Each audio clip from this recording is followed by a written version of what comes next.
Pakistan $1 trillion ఎకానమీగా 2035 నాటికి రావాలని నిర్ణయించుకుందంట. Federal minister Ahsan Iqbal గారు తాజాగా ఇచ్చినటువంటి స్టేట్మెంట్ చాలా మంచి నిర్ణయం. ఈ విషయంలో ఖచ్చితంగా అప్రిషియేట్ చేద్దాం, సమర్థిద్దాం కూడా. ఆ దేశం బాగుపడాలి, అప్పుడు మన దేశానికి పట్టే దరిద్రం ఆగుతుంది. అక్కడ వ్యాపారాలు ఉద్యోగాలు ఉంటే అక్కడ ఉన్నటువంటి నిరుద్యోగ యువత ఈ తీవ్రవాదం వైపుకి మళ్ళకుండా బాగుపడతారు. ఇప్పుడు మనకి ఇదివరకు నక్సలైట్ల ప్రాంతాల్లో వాళ్ళకి విద్య అందనీయకుండా, వైద్యం అందనీయకుండా, నీళ్లు అందనీయకుండా, రోడ్లు అందనీయకుండా ఎప్పుడు నిరంతరం సమస్యల్లోనే ఉంచేవాళ్ళు. ఎందుకు? అక్కడ వాళ్ళు కనుక కడుపు నిండా తిని కంటి నిండా నిద్రపోతే కనుక నక్సలిజం ఉండదని చెప్పేసి. ఇప్పుడు నక్సల్స్ని ఊచకోత కోసి అక్కడ సదుపాయాలు ఏర్పాటు చేశాక ప్రశాంతంగా ఉంది ఏజెన్సీ.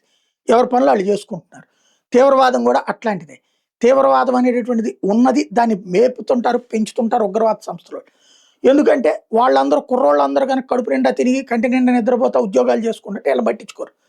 కాబట్టి చెడగొట్టేటటువంటి ప్రయత్నం చేస్తున్నారు.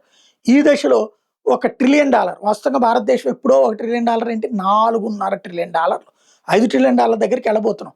ప్రపంచంలో ఇప్పటికీ మనం 4th ప్లేస్లో ఉన్నాం. 3rd ప్లేస్కి వెళ్ళాలని చూసుకుంటున్నాం. వాళ్ళు కనీసం ఏదో ఒక ప్లేస్కి వద్దామని అనుకుంటున్నారు. ఆ విషయాన్ని అప్రిషియేట్ చేయొచ్చు.